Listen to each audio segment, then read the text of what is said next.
যে আমরা স্বীকার করে নিচ্ছি যে নির্বাচন যেন কোনোভাবেই পিছানো না হয়, সেজন্য আমরা একরকমের করেছি মুঘলের হাতে, খানা খেতে হবে একসাথে। এক ধরনের এর থেকে ভণ্ডামি, মানে উনি একটা সংসদের মধ্যে দাঁড়িয়ে উনি ওনার ভণ্ডামি, ওনার হিপোক্রেসিকে জাতির সামনে প্রকাশ করছেন যে আমরা স্বীকার করে নিচ্ছি যে নির্বাচন যেন কোনোভাবেই পিছানো না হয়, সেজন্য আমরা একরকমের করেছি মুঘলের হাতে, খানা খেতে হবে একসাথে। এইভাবে হচ্ছে আমরা নির্বাচনটাকে মেনে নিয়েছি। নির্বাচন হওয়ার জন্য ওনারা তখন যা বলেছে সেটা মেনে নিয়েছে, মানে যা বলেছে সেটা মেনে নিয়েছে, শুধুমাত্র নির্বাচনটা যেন হয়ে যায়। আমাদের দেখা যায় যে ডিজেল নিয়ে কাজ করে, সে গভর্নমেন্টকে পুশ করে কেমনি ডিজেলকে হচ্ছে আপনার যদি গভর্নমেন্ট ডিজেল বিভিন্ন জায়গা থেকে কিনে, স্পট মার্কেট থেকে কিনে, এখানে দেখা যায় গভর্নমেন্টের মধ্যেই অনেকগুলো হচ্ছে এজেন্ট আছে, মানে গভর্নমেন্টের অনেক আমলার হচ্ছে বিভিন্ন কোম্পানির এজেন্ট হিসেবে হচ্ছে এখানে পারপাস সার্ভ করে।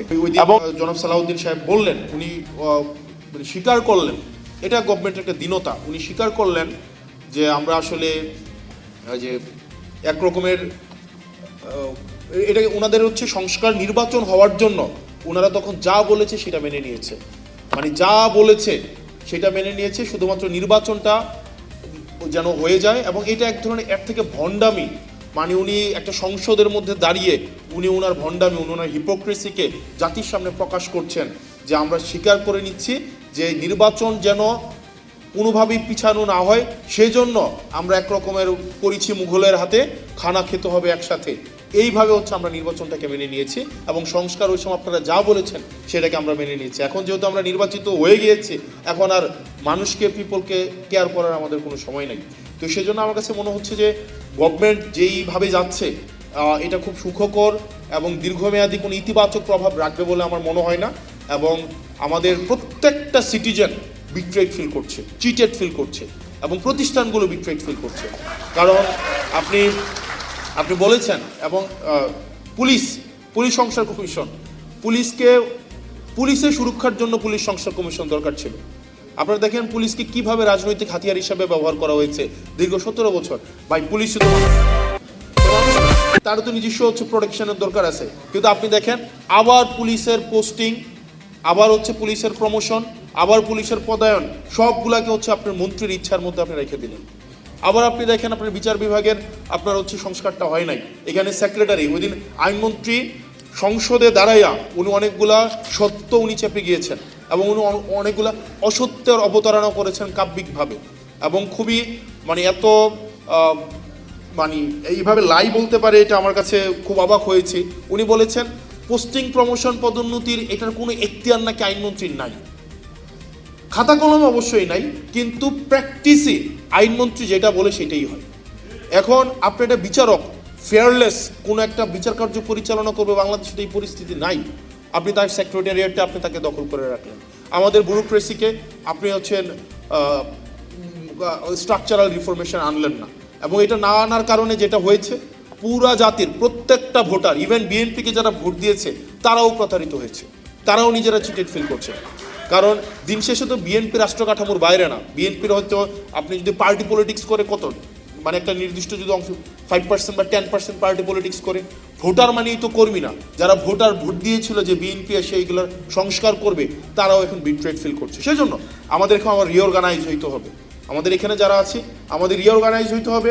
আমাদেরকে মনে রাখতে হবে শুধুমাত্র ফাইটটা সংসদের ভিতরে না, আমাদের সংসদের বাইরে, আমাদের প্রত্যেকটা জায়গা থেকে আমাদের এই যে সংস্কারের যে আকাঙ্ক্ষা, আমাদের রাষ্ট্র কাঠামোর প্রত্যেকটা ব্যক্তি, প্রত্যেকটা আমজনতা যে নাগরিক হয়ে উঠবে, সেই লড়াইটা আমাদের সেটা অব্যাহত রাখতে হবে।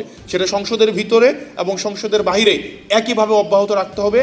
আবার যেন এমন কোনো সিস্টেম বিদ্যমান না থাকে যে সিস্টেমের মধ্য দিয়ে আবার নতুন করে শেখ হাসিনা উৎপাদন না হয়।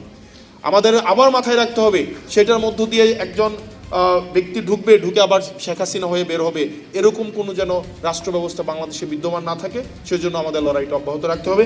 আপনারা ভালো থাকবেন, আপনারা সুস্থ থাকবেন, আপনাদের সাথে দেখা হবে। এবং আমরা যেহেতু 5 আগস্ট জুলাইয়ের মধ্য দিয়ে আমরা এই প্রজন্ম গিয়েছি, আমরা সংস্কার অবশ্যই আনবো। আজকে না হোক আগামীকাল না হোক পরশু, এটা অবশ্যই, এটা জাতি, এটা হচ্ছে আমাদের নিয়তি এবং এটা হচ্ছে আমাদের চূড়ান্ত, আমাদের বাংলাদেশের প্রয়োজন, বাংলাদেশের চূড়ান্ত নিয়তি হচ্ছে এই সংস্কার। নির্বাচন হওয়ার জন্য ওনারা তখন যা বলেছে সেটা মেনে নিয়েছে, মানে যা বলেছে সেটা মেনে নিয়েছে, শুধুমাত্র নির্বাচনটা যেন হয়ে যায়। আমাদের দেখা যায় যে ডিজেল নিয়ে কাজ করে, সেও গভর্নমেন্টকে পুশ করে কেমনি ডিজেলকে হচ্ছে আপনার যদি গভর্নমেন্ট ডিজেল বিভিন্ন জায়গা থেকে কিনে, স্পট মার্কেট থেকে কিনে, এখানে দেখা যায় গভর্নমেন্টের মধ্যে অনেকগুলো হচ্ছে এজেন্ট আছে, মানে গভর্নমেন্টের অনেক আমলার হচ্ছে বিভিন্ন কোম্পানির এজেন্ট হিসেবে হচ্ছে এখানে পারপাস সার্ভ করে। এবং এটা খুবই আমাদের জন্য দুঃখজনক। আমাদের আমলাদের মধ্যে অনেকেই, সব আমলা না, অনেক আমলা হচ্ছে দেশপ্রেমিক, অনেকরা হচ্ছে স্যাক্রিফাইসিং, কিন্তু অনেক আমলাও আছে তারা সরকারি চাকরির এই ট্যাগটাকে ব্যবহার করে বেসিকলি বিভিন্ন কোম্পানির পারপাস সার্ভ করে, এবং গভর্নমেন্টের পলিসিতে তারা তাদের ব্যক্তিগত এজেন্ডাকে পিনাট্রেট করার চেষ্টা করে। তো সেই জায়গা থেকে আমরা যদি এনার্জিতে ডিপেন্ডেন্ট হইতে চাই, আমাদের বিভিন্ন স্টেক হোল্ডারদেরকে নিয়ে আমাদের অবশ্যই আমাদেরকে রিনিউয়েবলসের মধ্যে যাইতে হবে। রিনিউয়েবলসের মধ্যে যদি আমরা যাইতে পারি, তাইলে হচ্ছে আমরা যদি এটাকে ডাইভার্সিফাই করতে পারি, আমাদের অ্যাটলিস্ট 7 গিগাওয়াট থেকে 9 গিগাওয়াটে আমরা যদি এটাকে আপলিফট করতে পারি, তাইলে আমাদের যেই মানে ইন জেনারেল যে ডিমান্ড আমাদের প্রত্যেক বছর থাকে, এটাকে আমাদের মিট করা অনেক বেশি সহজ হবে। আর যে প্রশ্নটা আমাকে করা হয়েছিল যে ওভারঅল গভর্নমেন্টের যেই হচ্ছে আপনার মুড, আমাদের গভর্নমেন্টের অনেক মুড সুইং হয়, মানে গভর্নমেন্ট আসলে কি এটা বোঝা যাইতেছে না। মানে এটা আসলে হাসিনার সময় না একটা বোঝা যাইতো যে ডিসিশনটা দিন শেষে কে নেয়। মানে দিন শেষে দেখবেন ডিভোর্সের প্রবলেমও দিন শেষে ডিসিশন দেয় হাসিনা, দিন শেষে সবাই দৃষ্টি আকর্ষণ করতে হাসিনার। তো এখন আসলে এই জায়গায় মানে ডিসিশনটা আমার কাছে মনে হইতেছে there are so many governments within the governments, আমার কাছে এটা মনে হইতেছে, মানে আমি নিশ্চিত না। কারণ এবং আপনি দেখবেন খুব শীঘ্রই এটা বলা হবে যে আমাদের প্রাইম মিনিস্টারকে, এইচপিএমকে ভুল বোঝানো হয়। এখন ভুলটা বুঝায় কারা? দেখা যায় এখানে অনেক ধরনের ফ্রিঞ্জ এলিমেন্ট আমার কাছে মনে হয় গভর্নমেন্টের সাথে আছে, যারা আমাদের যে জন আকাঙ্ক্ষা তৈরি হয়েছিল, রাষ্ট্রের যে আকাঙ্ক্ষা তৈরি হয়েছিল, সেই জায়গা থেকে গভর্নমেন্টকে অনেক দূরে সরিয়ে নিচ্ছে। এবং এখানে আমাদের এই যে সংস্কারের ইনস্টিটিউশনাল, আমাদের ইন্ডিপেন্ডেন্ট হওয়ার কথা ছিল, আমাদের জুডিশিয়ারি হচ্ছে ইন্ডিপেন্ডেন্ট হওয়ার কথা ছিল, আমাদের বিউরোক্রেসির জায়গায় হচ্ছে একটা মেসিভ একটা আমাদের এটা হচ্ছে রিস্ট্রাকচার হওয়ার দরকার ছিল, আমাদের পুলিশ সংস্কার কমিশন হওয়ার দরকার ছিল। এই সব জায়গা থেকে গভর্নমেন্ট অনেক দূরে সরে গিয়েছে, কারণ গভর্নমেন্টের কাছে মনে হচ্ছে সে যদি সব কিছুকে নিয়ন্ত্রণ না করতে পারে, সবগুলোকে যদি মিসঅ্যাপ্রোপ্রিয়েট না করতে পারে, সে নাকি সরকার যথাযথভাবে চালাতে পারবে না। এখন আমার কাছে ম্যাডাম খুব ভালো বলেছেন কিছুক্ষণ আগে যে শেখ হাসিনা থেকে তো সবচেয়ে বেশি হচ্ছে মানে সেন্ট্রাল, একদম সব কিছুকে সেন্ট্রালাইজড করা, হাসিনা কেন্দ্রিক যেভাবে সবকিছু সেন্ট্রালাইজড হয়েছে, এর থেকে শক্তিশালী তো আর কেউ থাকে নাই, আর কেউ ছিল না। তারপরেও তো শেখ হাসিনা টিকে থাকতে পারে নাই। এখন গভর্নমেন্টের মাথার মধ্যে যদি এটা এখন হয় যে আমাকে সবকিছুই নিয়ন্ত্রণ আমার লাগবে, সবকিছুই আপনার হচ্ছে তারিখ যে এসে সমাধান করতে হবে। একদিন দেখলাম যে মিনিস্ট্রিতে কোনো এক এমপ্লয়ের ওনার ছেলে হারাই গেছে, এইটাও হচ্ছে এই জায়গায় হচ্ছে তারিখ জিয়া হচ্ছে এই জিনিসটাকে সলভ করতে হয়েছে। তো এই জিনিসটা আমাদের জন্য কোনো সুখকর নয়। এবং ওই দিন জনাব সালাউদ্দিন সাহেব বললেন, উনি স্বীকার করলেন, এটা গভর্নমেন্টের একটা দীনতা, উনি স্বীকার করলেন যে আমরা আসলে যে একরকমের এটা ওনাদের হচ্ছে সংস্কার নির্বাচন হওয়ার জন্য ওনারা তখন যা বলেছে সেটা মেনে নিয়েছে, মানে যা বলেছে সেটা মেনে নিয়েছে, শুধুমাত্র নির্বাচনটা যেন হয়ে যায়। এবং এটা এক ধরনের এর থেকে ভণ্ডামি, মানে উনি একটা সংসদের মধ্যে দাঁড়িয়ে উনি ওনার ভণ্ডামি, উনি ওনার হিপোক্রেসিকে জাতির সামনে প্রকাশ করছেন যে আমরা স্বীকার করে নিচ্ছি যে নির্বাচন যেন কোনোভাবেই পিছানো না হয়, সেজন্য আমরা একরকমের করেছি মুঘলের হাতে, খানা খেতে হবে একসাথে, এইভাবে হচ্ছে আমরা নির্বাচনটাকে মেনে নিয়েছি। এবং সংস্কার ওই সময় আপনারা যা বলেছেন সেটাকে আমরা মেনে নিয়েছি। এখন যেহেতু আমরা নির্বাচিত হয়ে গিয়েছি, এখন আর মানুষকে, পিপলকে কেয়ার করার আমাদের কোনো সময় নাই। তো সেজন্য আমার কাছে মনে হচ্ছে যে গভর্নমেন্ট যেইভাবে যাচ্ছে এটা খুব সুখকর এবং দীর্ঘমেয়াদী কোনো ইতিবাচক প্রভাব রাখবে বলে আমার মনে হয় না। এবং আমাদের প্রত্যেকটা সিটিজেন বিট্রেড ফিল করছে, চিটেড ফিল করছে, এবং প্রতিষ্ঠানগুলো বিট্রেড ফিল করছে। কারণ আপনি বলেছেন, এবং পুলিশ সংস্কার কমিশন, পুলিশের সুরক্ষার জন্য পুলিশ সংস্কার কমিশন দরকার ছিল। আপনারা দেখেন পুলিশকে কিভাবে রাজনৈতিক হাতিয়ার হিসাবে ব্যবহার করা হয়েছে দীর্ঘ 17 বছর। ভাই পুলিশই তো মানুষ, সে মানুষ না, তারও তো নিজস্ব হচ্ছে প্রোটেকশনের দরকার আছে। কিন্তু আপনি দেখেন আবার পুলিশের পোস্টিং, আবার হচ্ছে পুলিশের প্রমোশন, আবার পুলিশের পদায়ন, সবগুলাকে হচ্ছে আপনার মন্ত্রীর ইচ্ছার মধ্যে আপনি রেখে দিলেন।